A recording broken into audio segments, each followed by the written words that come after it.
Read this story without distraction, can you? Stop what you're doing. Well, keep reading.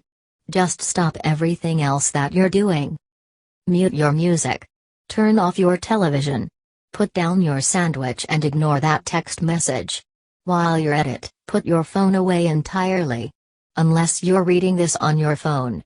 In which case, don't. But the other rules still apply. Just read. You are now monotasking. Maybe this doesn't feel like a big deal. Doing one thing at a time isn't a new idea. Indeed, multitasking, that bulwark of anemic resumes everywhere, has come under fire in recent years. A 2014 study in the Journal of Experimental Psychology found that interruptions as brief as 2 to 3 seconds, which is to say, less than the amount of time it would take you to toggle from this article to your email and back again, were enough to double the number of errors participants made in an assigned task. Earlier research out of Stanford revealed that self-identified high-media multitaskers are actually more easily distracted than those who limit their time toggling.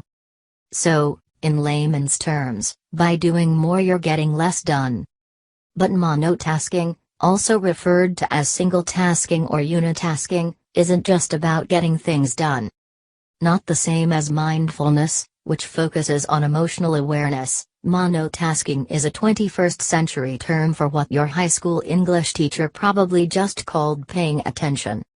It's a digital literacy skill, said Manish Zamorati, the host and managing editor of WNYC Studios' Note to Self podcast, which recently offered a week-long interactive series called Infomagical, addressing the effects of information overload. Our gadgets and all the things we look at on them are designed to not let us single task. We weren't talking about this before because we simply weren't as distracted. Continue reading the main story. Ms. Zamorati prefers the term single tasking. Monotasking seemed boring to me. It sounds like monotonous. Kelly McGonigal, a psychologist, lecturer at Stanford and the author of The Willpower Instinct, believes that monotasking is something that needs to be practiced. She said, "It's an important ability and a form of self-awareness as opposed to a cognitive limitation."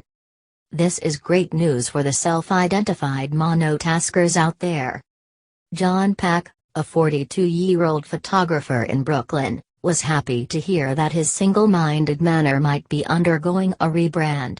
"When I was looking for jobs and interviewing, they'd always want me to say, 'I'm a great multitasker,'" he said. "And I wouldn't. My inability to multitask was seen as a negative. Now I can just say, I am a monotasker. I am someone who works best when I focus on one thing at a time." And the way we work can have effects that kick in long after we clock out. As much as people would like to believe otherwise, humans have finite neural resources that are depleted every time we switch between tasks, which, especially for those who work online, Ms. Zamorati said, can happen upward of 400 times a day, according to a 2016 University of California, Irvine study. "That's why you feel tired at the end of the day," she said. "You've used them all up." The term brain dead suddenly takes on a whole new meaning. A good sign you've task switched yourself into a stupor, mindlessly scrolling Facebook at the end of the night or, as in Miss Zamorati's case, looking at couches on Pinterest. "I just stuff my brain full of them because I can't manage to do anything else," she said. "The sad thing is that I don't get any closer to deciding which one I like."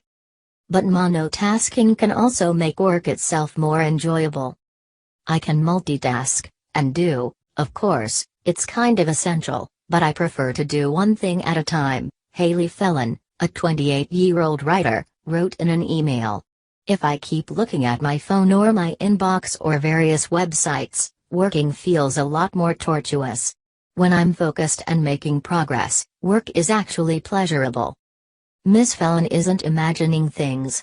Almost any experience is improved by paying full attention to it, Ms. McGonigal said.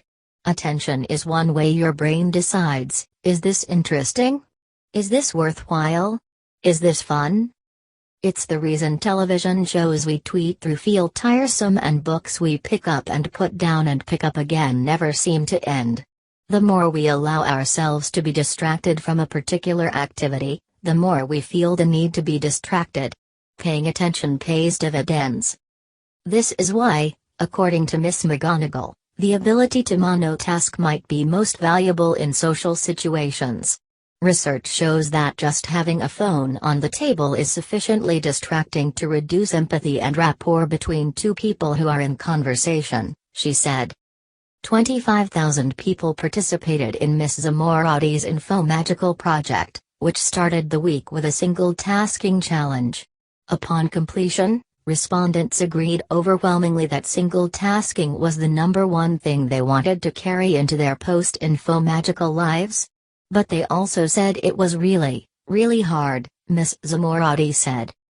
Parents of young children found it difficult for obvious reasons, as did people with jobs that permit them less control over their time.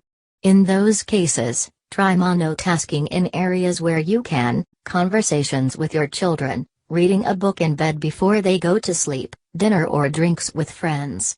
After all, monotasking is a good skill to incorporate into all aspects of your life, not just work.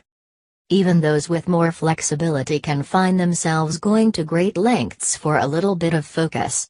Nick Pandolfi, who works in partnerships at Google, once traveled to northern Sweden in what he described as an extreme effort to monotask. I had to write my business school application essays, and I was having no luck spending an hour here and there after work and on the weekends, Mr. Pandolfi said. I just wasn't inspired. After spending a few days hiking in the Arctic by myself, I was able to get all of them done in just a few days. Transcontinental trips aside, Ms. Zamorati stressed that it was important to find ways to practice. Start by giving yourself just one morning a week to check in, and remind yourself what it feels like to do one thing at a time, she said. Mr. Pandolfi and Ms. Felon use exercise to aid them, albeit in different ways.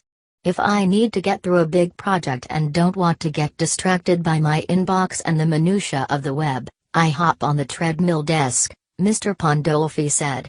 Miss Felon makes a point of running outside, weekly, without listening to music or anything else.